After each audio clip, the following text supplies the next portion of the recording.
미국 최고 대학의 저명한 교수가 한국에서 자신의 평생 연구를 완전히 뒤집는 경험을 했습니다. 감시도 통제도 없는데 놀라울 정도로 질서가 유지되는 한국의 거리. 세계 최고의 분석가들조차 이해하지 못한 한국만의 비밀이 드러났다고 하는데요. 인류학자들이 입을 다물지 못하게 만든 이 충격적인 진실, 과연 그 정체는 무엇이었을까요? 서구 사회의 근본 가치관을 흔들어 놓은 그 이야기, 지금 시작합니다. 저는 서울의 밤 공기를 깊게 들이마셨죠. 한국의 봄은 미국 뉴잉글랜드와 달리 선명한 꽃향기가 밤중에도 감돌았습니다. 새롭고 낯선 이 도시의 리듬은 제 연구 주제와 같이 이해하기 어려운 수수께끼였죠. 불과 일주일 전, 저는 평생을 바친 강단을 떠나 이곳에 도착했습니다. 저는 미국 아이비리그 사회학과 교수, 샬롯 하트먼입니다. 은퇴를 앞둔 마지막 프로젝트로 한국 사회의 자율성과 공동체 의식을 연구하기 위해 서울의 한 대학교에서 교환 교수로 지내게 되었죠. 오늘은 대학 축제의 둘째 날이었습니다. 캠퍼스는 활기찬 젊음으로 가득했고 이국적인 음식 냄새와 흥겨운 음악이 공기를 채웠죠. 해가 지고 어둠이 내리자 축제의 열기는 더욱 고조되었습니다.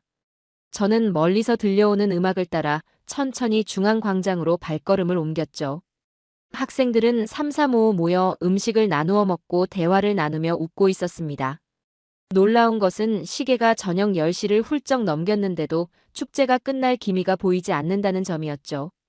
저는 문득 의문이 들었습니다. 경비원이나 교직원 혹은 진행요원이 보이지 않았기 때문이죠. 미국 대학의 축제라면 이 시간에는 이미 안전요원들이 학생들에게 마무리를 권하고 있을 텐데 이곳에는 그런 모습이 전혀 보이지 않았습니다.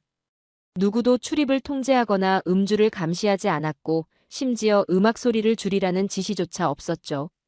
그럼에도 불구하고 질서는 완벽하게 유지되고 있었습니다. 호기심이 생긴 저는 맥주컵을 들고 있는 한 학생에게 다가갔죠. 그는 친구들과 즐겁게 대화를 나누고 있었습니다. 실례합니다만 이 행사는 몇 시에 끝나나요? 저는 영어와 서툰 한국어를 섞어 물었고 그 학생은 밝게 웃으며 유창한 영어로 대답했습니다. 교수님, 정해진 시간은 없어요. 보통은 다들 분위기 봐서 알아서 정리하죠. 너무 늦게까지 시끄럽게 하면 기숙사 사는 학생들이나 주변 동네 주민들에게 피해가 가니까요. 저는 그 대답에 충격을 받았죠. 누구도 명령하지 않는데 모두가 자발적으로 질서를 지킨다니 믿기 어려웠습니다. 미국에서는 상상조차 할 수 없는 일이었죠. 규칙과 감시 없이 자율적으로 운영되는 대학 축제라니 제 연구 주제에 완벽하게 부합하는 사례였습니다.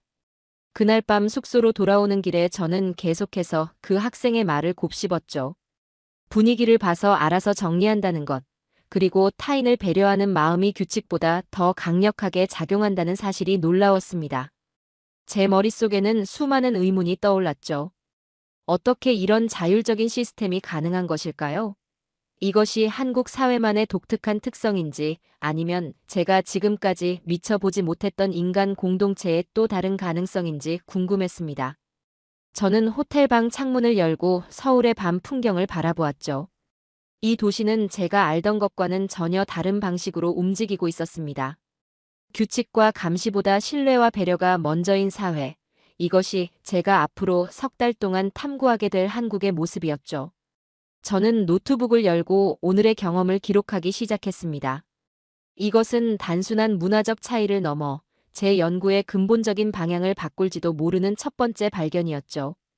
저는 서울대학교 중앙도서관 입구 앞에 서서 잠시 숨을 고르며 건물을 올려다보았습니다. 축제에서 경험한 자율적 질서의 힘이 여전히 제 마음에 울림을 주고 있었죠. 오늘은 또 다른 공간에서 한국 사회의 모습을 관찰하기로 했습니다. 저는 천천히 도서관 안으로 들어섰죠. 자동문이 소리 없이 열리며 저를 맞이했습니다.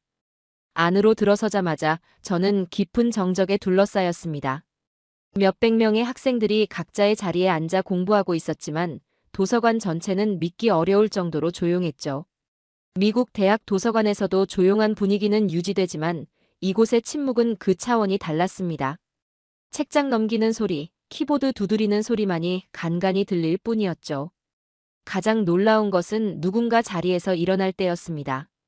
의자가 바닥에 끌리는 소리조차 들리지 않았죠. 학생들은 자리에서 일어날 때 의자를 두 손으로 살며시 들어올려 소음을 최소화했습니다. 이런 작은 배려가 자연스럽게 이루어지는 모습이 신기했죠. 어떤 안내문이나 경고 표지판도 보이지 않았는데도 말입니다. 저는 도서관 안을 천천히 돌아다니며 다양한 공간을 살펴보았습니다. 어느 곳에서도 도서관 사서가 조용히 하라고 주의를 주거나 학생들끼리 불만을 표시하는 모습은 볼 수 없었죠. 마치 모두가 보이지 않는 약속을 지키고 있는 듯 했습니다. 다음 날, 저는 대학 근처의 공공도서관을 방문했죠. 규모는 대학 도서관보다 작았지만 이곳에서 목격한 광경은 더욱 인상적이었습니다. 초등학생부터 노년층까지 다양한 연령대의 시민들이 한 공간에 모여 있었지만 서로를 방해하지 않고 조용히 각자의 활동에 집중하고 있었죠. 특히 놀라웠던 것은 어린이 구역에서조차 아이들이 자연스럽게 목소리를 낮추고 있다는 점이었습니다. 어린 소년이 책장에서 책을 고르다가 실수로 몇 권을 떨어뜨렸습니다. 순간 모두의 시선이 그쪽으로 향했지만 아무도 말을 하지 않았죠. 소년은 얼굴을 붉히며 서둘러 책을 주워 정리했습니다. 그 광경을 지켜보던 저는 생각했습니다. 이것이 단순한 예의가 아니라 깊이 내면화된 문화적 규범이라는 것을 말이죠. 퇴근 시간이 가까워지자 저는 안내 데스크에 있는 사서에게 다가갔습니다. 그녀는 친절한 미소로 저를 맞이했죠. 여기 도서관은 정말 조용한데 특별한 규칙이 있는 건가요? 저는 영어로 물었고 사서는 잠시 생각하더니 유창한 영어로 대답했죠. 특별한 규칙이라기보다는 문화에 가깝습니다. 우리는 도서관에서 조용해야 한다는 걸 누가 가르쳐 주지 않아도 알게 돼요. 어릴 때부터 그렇게 배우고 자랐거든요. 함께 공간을 사용하는 사람들을 배려하는 건 자연스러운 일이죠. 그녀의 말에 저는 고개를 끄덕였습니다. 이것이 단순한 규칙 준수가 아니라 내면화된 문화라는 사실이 더욱 분명해졌죠. 아무도 지시하지 않아도 감시하지 않아도 사람들은 자발적으로 공공의 질서를 유지하고 있었습니다. 도서관을 나서며 저는 생각했습니다. 이 침묵은 단순한 소음의 부재가 아니라 상호 존중과 배려의 표현이었죠. 책과 사람 사이에 흐르는 이 고요함 속에서 한국 사회의 또 다른 측면을 발견한 것 같았습니다. 제가 연구하려는 공동체 의식과 자율성이 이렇게 일상의 작은 행동 속에도 깊이 스며들어 있었던 것입니다. 저는 햇살이 따스한 주말 오후 한강공원을 찾았습니다. 도서관에서 목격한 자발적 침묵의 문화가 다른 공간에서도 나타나는지 관찰하고 싶었죠. 미국에서라면 주말 공원은 시끌벅적한 소음과 혼잡으로 가득하지만 이곳은 많은 사람들이 모여 있음에도 묘한 조화를 이루고 있었습니다. 저는 아이들이 뛰어노는 놀이터 근처 벤치에 앉아 관찰을 시작했죠. 눈에 띄는 것은 미끄럼틀 앞에 자연스럽게 형성된 줄이었습니다. 7살 정도로 보이는 아이들이 자발적으로 줄을 서서 차례를 기다리고 있었죠. 특이한 점은 아이들을 감독하는 어른이나 안전요원이 보이지 않았다는 것입니다. 그럼에도 아이들은 서로 밀치거나 새치기하지 않고 질서 있게 자신의 차례를 기다리고 있었죠. 저는 더 가까이 다가가 자세히 관찰했습니다. 한 작은 남자아이가 기다림에 지쳐 앞으로 나가려는 듯 몸을 움직였죠. 그 순간 앞에 있던 조금 더 나이가 많아 보이는 여자아이가 고개를 돌려 남자아이를 바라보았습니다. 아무 말도 하지 않았지만 그 시선에는 분명한 메시지가 담겨 있었죠. 놀랍게도 남자아이는 곧바로 제자리로 돌아갔습니다. 그 광경에 저는 감탄했습니다. 이 아이들은 누구에게 이런 행동을 배웠을까요? 어떤 어른의 훈계도 규칙에 대한 설명도 없었죠. 단지 아이들 사이에 보이지 않는 약속이 존재하는 듯 했습니다. 저는 주변의 다른 놀이기구로 시선을 옮겼습니다. 그네 앞에서도 비슷한 광경이 펼쳐지고 있었고 아이들은 자연스럽게 타는 시간을 조절하며 다른 아이들에게 차례를 양보했습니다. 어떤 아이가 너무 오래 그네를 타면 스스로 알아차리고 내려오는 모습이 인상적이었죠.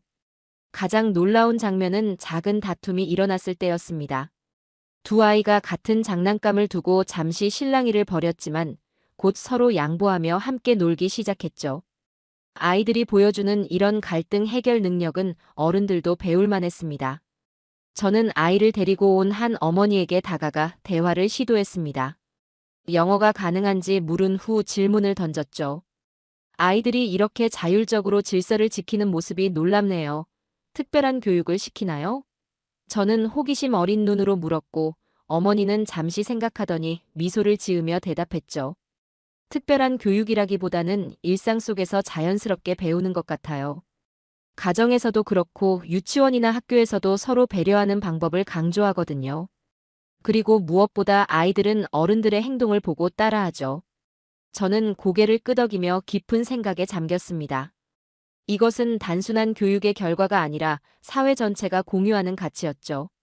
아이들은 그저 주변 어른들의 행동을 모방하는 것뿐이었습니다. 그러니까 이 놀이터의 질서는 한국 사회의 거울과도 같았죠. 저는 그 자리에 한참을 더 앉아 있었고 서서히 저물어가는 햇살 속에서 아이들의 모습을 지켜보며 생각했죠. 이건 가정교육이 아니라 문화였습니다. 이 사회가 아이들을 이렇게 만들고 있었습니다. 한국의 모든 세대를 관통하는 무언가가 있었고 그것이 제가 지금 목격하고 있는 장면의 근원이었죠. 저는 대학 캠퍼스의 학생 라운지에 앉아 취업 준비생들과의 인터뷰를 준비했습니다. 놀이터에서 목격한 아이들의 자율적 질서가 성인이 된 후에도 이어지는지 확인하고 싶었죠. 특히 제가 관심을 가진 것은 경쟁과 좌절의 상황에서 한국 청년들이 보이는 태도였습니다. 한국의 취업 경쟁이 매우 치열하다는 것은 이미 알고 있었죠. 첫 번째로 만난 학생은 경영학을 전공한 졸업 예정자였습니다. 그는 정중하게 인사를 하고 제 맞은편 자리에 앉았죠. 그의 표정은 긴장되어 보였지만 동시에 의연함도 느껴졌습니다. 요즘 취업이 많이 어려운 것으로 알고 있는데 어떻게 느끼나요? 그 학생은 잠시 생각하더니 담담하게 대답했죠. 상황이 많이 어렵지만 그냥 단지 제가 아직 부족한 것 같아요. 조금 더 준비해야 할 것 같습니다. 그의 대답은 제 예상과 달랐습니다. 미국의 학생들이라면 경제 상황이나 기업의 채용 감소 또는 교육 시스템의 문제를 언급했을 텐데 말이죠. 저는 더 깊이 들어가 보기로 했습니다. 경쟁이 너무 치열한 건 시스템 탓은 아닌가요? 일자리가 충분하지 않거나 사회 구조적 문제 때문일 수도 있잖아요. 저는 의도적으로 다른 관점을 제시했지만 그 학생은 고개를 가볍게 젓더니 미소를 지었죠. 그럴 수도 있겠죠. 근데 시스템을 바꾸는 건 너무 멀고 어렵잖아요. 그래도 제가 바뀌면 지금 당장 뭔가 할 수 있으니까 저는 제가 부족한 부분을 더 채워야겠다는 생각뿐이죠. 저는 그 대답에 말문이 막혔습니다. 이것은 단순한 긍정적 사고가 아니라 자신의 성장에 책임을 지는 깊은 태도였죠. 제가 침묵하자 그는 계속해서 말했습니다. 교수님, 우리나라는 예전에 정말 가난했어요.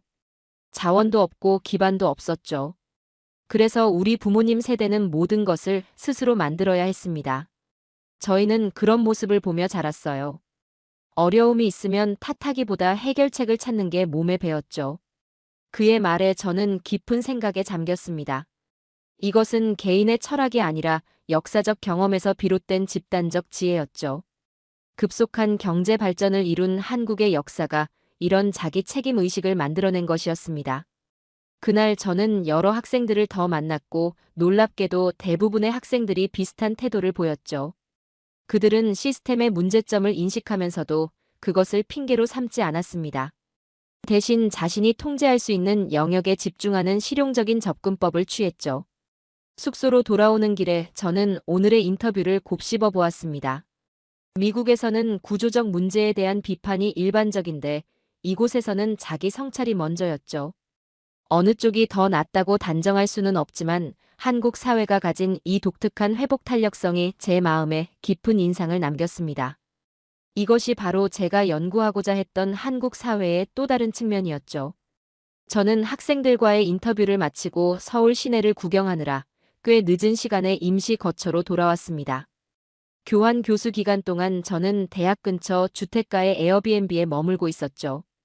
아파트 건물 입구에 들어서자마자 눈에 띄는 광경이 펼쳐졌습니다. 각 세대 문 앞에는 크고 작은 택배 상자들이 쌓여 있었죠. 특히 제 숙소 문 앞에는 며칠 사이에 배달된 듯한 여러 개의 소포가 정갈하게 정리되어 있었고 이 모습이 저에게는 충격적으로 다가왔습니다. 미국이었다면 택배는 대부분 안전한 보관함에 넣거나 관리실에 맡기거나 아니면 집에 사람이 있을 때만 배달되었을 텐데 말이죠. 여기서는 누구나 지나다니는 복도에 주인 없이 놓여 있는데도 마치 보이지 않는 약속이 지켜지는 듯 했습니다. 문 앞에 놓인 택배들을 바라보며 깊은 생각에 잠겼죠. 이 많은 물건들이 아무도 지키지 않는 상태로 방치되어 있는데도 아무 일도 없다는 게 놀라웠습니다. 이것은 단순한 우연이 아니라 깊은 사회적 신뢰를 반영하는 현상이었죠. 다음 날 아침, 저는 건물 입구에서 택배기사를 만났습니다. 그는 부지런히 여러 상자를 각 세대 문 앞에 배달하고 있었죠. 저는 영어가 통할지 몰랐지만 용기를 내어 질문했습니다. 실례지만 이렇게 문 앞에 두고 가도 괜찮나요?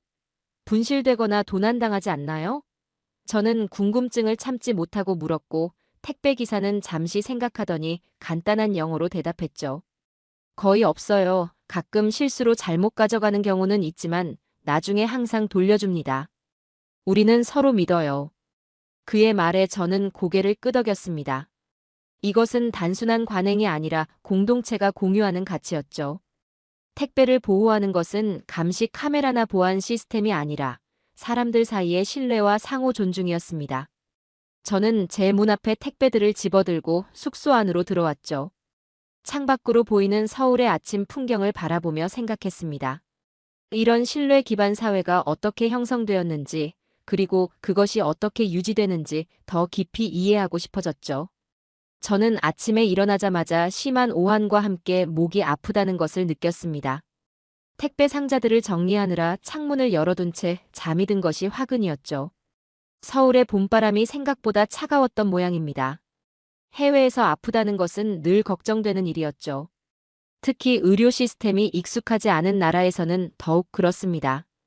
미국에서라면 주치의에게 예약을 잡고 보험 적용 여부를 확인하고 길게는 몇 주까지 기다려야 하는 상황이었죠.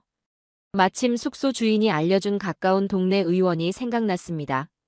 저는 간단히 세수를 하고 옷을 갈아입은 후 그곳으로 향했죠. 길을 건너 5분 정도 걸으니 작은 건물 2층에 의원 간판이 보였습니다. 긴장된 마음으로 문을 열고 들어갔죠. 접수처에는 간호사로 보이는 여성이 앉아 있었습니다. 저는 서툰 한국어와 몸짓으로 감기 증상이 있다고 설명했죠. 놀랍게도 그녀는 영어로 간단한 문진표를 건네며 미소를 지었습니다. 외국인 환자에게도 준비가 되어 있는 듯 했죠. 처음 방문이시죠? 여권이나 신분증만 있으면 됩니다. 보험은 없어도 괜찮아요. 그녀는 친절하게 안내했습니다. 문진표를 작성하고 불과 10분 만에 저는 의사를 만날 수 있었습니다. 예약도 없이 방문했는데도 불구하고 말이죠. 진료실에 들어서자 중년의 남성 의사가 밝은 표정으로 맞이했습니다. 감기 증상이 있으시네요. 어디가 불편하신지 자세히 말씀해 주세요. 그는 유창한 영어로 물었고 진찰은 꼼꼼하고 신속했습니다. 의사는 제 목과 폐 상태를 확인하고 발열 여부를 체크한 후 컴퓨터에 몇 가지 메모를 했죠. 그리고는 제게 현재 상태와 치료 방법을 상세히 설명해 주었습니다. 단순 감기입니다만 휴식이 필요해 보이네요. 약을 처방해 드릴 테니 3일 정도 드시고 좋아지지 않으면 다시 오세요. 그는 친절하게 말했죠. 진료가 끝나고 접수처로 돌아가자 간호사는 근처 약국 위치까지 손으로 그린 지도와 함께 알려주었습니다. 그리고 가장 놀라운 것은 진료비였죠. 불과 10,000원 정도, 미국 달러로 8달러도 되지 않는 금액이었습니다. 저는 그 금액을 보고 다시 한번 물어볼 정도로 놀랐죠. 약국에서도 비슷한 경험이 이어졌습니다. 약사는 제게 약의 효능과 복용법을 꼼꼼히 설명해 주었고 약값 역시 매우 저렴했죠. 모든 과정이 신속하고 효율적이었으며 무엇보다 따뜻했습니다. 숙소로 돌아오는 길에 저는 깊은 생각에 잠겼습니다. 미국에서 이 정도 진료를 받으려면 적어도 수백 달러의 비용과 몇 시간의 대기 시간이 필요했을 텐데 말이죠. 이것은 단순한 의료 서비스의 차이가 아니었습니다. 환자를 바라보는 근본적인 시각의 차이였죠. 이곳의 의료는 돈을 지불하고 받는 서비스가 아니라 사람을 돌보는 행위에 가까웠습니다. 저는 약을 복용하며 창가에 앉아 밖의 풍경을 바라보았습니다. 이렇게 합리적이고 인간적인 의료 시스템이 어떻게 가능한지 그 비결이 궁금해졌죠. 아마도 이건 역시 제가 연구하고 있는 한국 사회의 공동체 의식과 깊은 관련이 있을 것입니다. 저는 서울에서의 연구 기간이 절반을 지나면서 제 숙소의 작은 책상 앞에 앉아 그동안의 기록들을 정리하기 시작했습니다. 창밖으로는 빌딩 숲 사이로 한강이 희미하게 보였죠. 노트북을 열고 지난 몇 주간 수집한 데이터와 현장 노트를 하나씩 검토했습니다. 숫자와 통계, 인용문과 관찰 기록들이 화면을 가득 채웠죠. 그러나 무언가 결정적인 부분이 빠져 있다는 느낌을 지울 수 없었습니다. 저는 미국에서 출발하기 전 세심하게 준비한 연구 방법론과 분석 틀을 다시 한번 살펴보았습니다. 사회적 응집력 지수, 공동체 신뢰도 측정, 자율성과 규제의 균형에 관한 이론적 모델들이 잘 정리되어 있었죠. 하지만 이 모든 학문적 도구들이 제가 실제로 경험한 한국 사회의 본질을 담아내기에는 턱없이 부족해 보였습니다. 대학 축제에서 느낀 자율적 질서, 도서관의 고요한 배려, 놀이터에서 본 아이들의 행동, 청년들의 내면화된 책임감, 문 앞의 택배에서 발견한 신뢰, 그리고 의료 시스템에 녹아있는 돌봄의 정신. 이 모든 것들은 수치로 환산되거나 그래프로 표현될 수 없는 무언가였죠. 저는 깊은 한숨을 내쉬며 노트북 화면을 잠시 닫았습니다. 책상 위에는 지난 몇 주간 만났던 사람들의 명함과 짧은 메모들이 흩어져 있었죠. 저는 그것들을 하나씩 들여다보며 각각의 만남과 대화를 떠올렸습니다. 그들의 표정, 말투, 제스처, 그리고 그 모든 것에 담겨있던 감정과 가치를 생각했죠. 그것들이야말로 제가 진정으로 이해하고자 했던 한국 사회의 본질이었습니다. 갑자기 제 연구의 근본적인 한계가 선명하게 느껴졌습니다. 저는 이 사회를 외부자의 시선으로 분석하고 설명하려 했지만 실제로는 제 자신이 그 안에 들어가 경험하고 배우는 과정이었던 것이죠.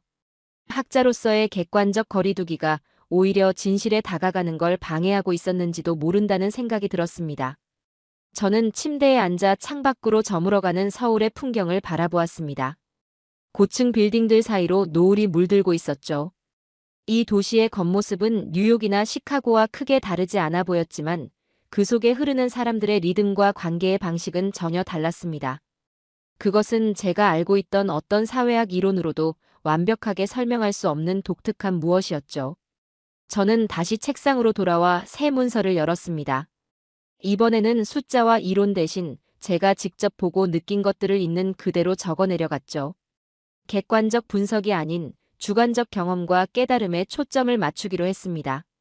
그것이 이 사회를 더 진실되게 전달하는 방법일지도 모른다는 생각이 들었죠. 밤이 깊어갈수록 저는 더 많은 것을 깨달았습니다. 저는 이 사회를 설명하려 했지만 결국 스스로를 다시 배우게 되었죠. 한국은 제게 연구의 대상이 아니라 삶의 방식과 가치에 대한 새로운 시각을 제공하는 거울이었습니다.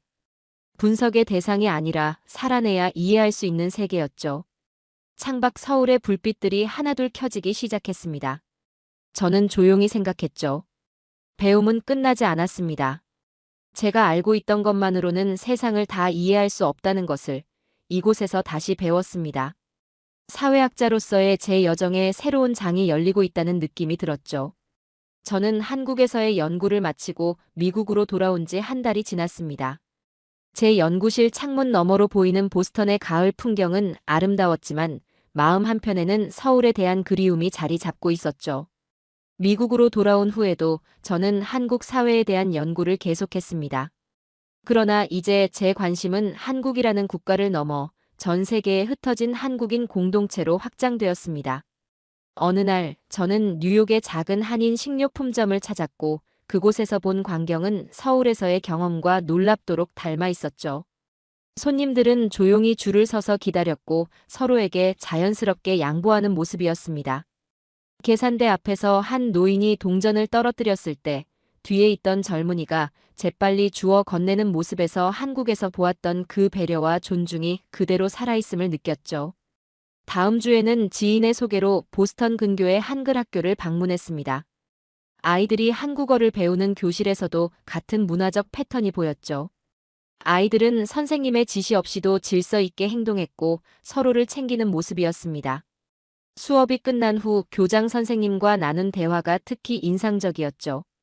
미국에서 태어난 아이들인데도 한국적 가치관을 꼭 가르치려고 하시는 이유가 있나요? 저는 호기심에 물었고 교장 선생님은 미소를 지으며 대답했죠. 언어를 가르치는 것보다 중요한 건 우리의 정신을 전하는 거예요. 서로 돕고 공동체를 생각하고 질서를 지키는 것. 이런 가치는 어디에 살든 우리 아이들에게 필요한 것이라고 생각합니다. 그 말에 깊이 공감하며 저는 더 많은 곳을 찾아다녔습니다. 시카고의 한인교회, 로스앤젤레스의 한인타운, 심지어 독일 베를린의 작은 한인 모임까지 연구를 위해 참석했죠. 놀랍게도 그들이 어디에 있든 한국인들이 만들어내는 공동체의 모습은 본질적으로 같았습니다. 서로를 배려하고 눈에 보이지 않는 질서를 자발적으로 지키며 공동체의 화합을 중요시하는 그 정신은 변하지 않았죠. 어느 날 아침 서울대학교에서 한 통의 이메일을 받았습니다. 제가 작성한 초기 연구 보고서가 큰 관심을 받았고 후속 연구를 위해 다시 초청하고 싶다는 내용이었죠. 저는 창가에 앉아 오랫동안 생각에 잠겼습니다. 처음 한국에 갔을 때와는 달리 이제 저는 단순한 관찰자가 아니라 그 문화의 일부가 되어 더 깊이 이해하고 싶다는 열망이 생겼죠. 한 달간의 고민 끝에 저는 다시 짐을 쌌습니다. 이번에는 단순한 연구자가 아닌 배움의 자세로 한국을 찾기로 했죠. 인천공항에 도착했을 때 몇몇 학생들이 환한 미소로 저를 맞이했고 그들과 함께 차에 오르며 저는 창밖으로 지나가는 서울의 풍경을 바라보았죠. 도시는 제가 떠난 후에도 끊임없이 변화하고 있었습니다. 새로운 건물들이 생겨나고 거리의 모습도 조금씩 달라져 있었죠. 하지만 그 속에서 사람들이 만들어내는 관계의 방식, 서로를 대하는 태도, 그리고 공동체를 지켜나가는 정신은 변하지 않았습니다. 저는 조용히 미소 지으며 생각했습니다. 시대가 변해도 장소가 달라도 한국인들이 지켜내는 공동체의 본질은 변하지 않았죠. 그리고 그 변하지 않는 본질이야말로 한국과 한국인을 세계와 구별 짓는 힘이었습니다. 저는 앞으로의 시간 동안 이 본질에 더 가까이 다가가고 싶었죠. 단순히 연구하는 것이 아니라 그 안에서 함께 호흡하며 배우고 싶었습니다. 자, 오늘의 이야기는 여기까지입니다. 오늘 우리는 서구 사회학자의 눈을 통해 본 한국 사회의 놀라운 자율성과 질서의 힘을 살펴보았습니다. 규칙과 감시 없이도 공동체 의식만으로 완벽한 조화를 이루는 한국의 독특한 문화는 세계가 주목해야 할 소중한 가치입니다. 진정한 사회의 발전은 외부의 통제가 아닌 구성원들의 내면화된 배려와 책임에서 시작된다는 것을 다시금 깨닫게 됩니다. 앞으로도 세계 각국에서 인정받는 한국인의 공동체 정신과 일상 속 배려가 세상을 더 따뜻하게 바꿔가길 바랍니다. 지금까지 우인스의 수진이었습니다. 오늘도 끝까지 함께 해주셔서 정말 감사합니다. 당신만의 해외 감동 이야기가 늘 당신 곁에서 따뜻한 순간으로 남길 바랍니다. 다음에도 따뜻한 이야기로 다시 찾아올게요. 수진이랑 우인스, 다음에도 함께 해요. 사랑합니다. 오늘도 행복한 하루 되세요. 우인수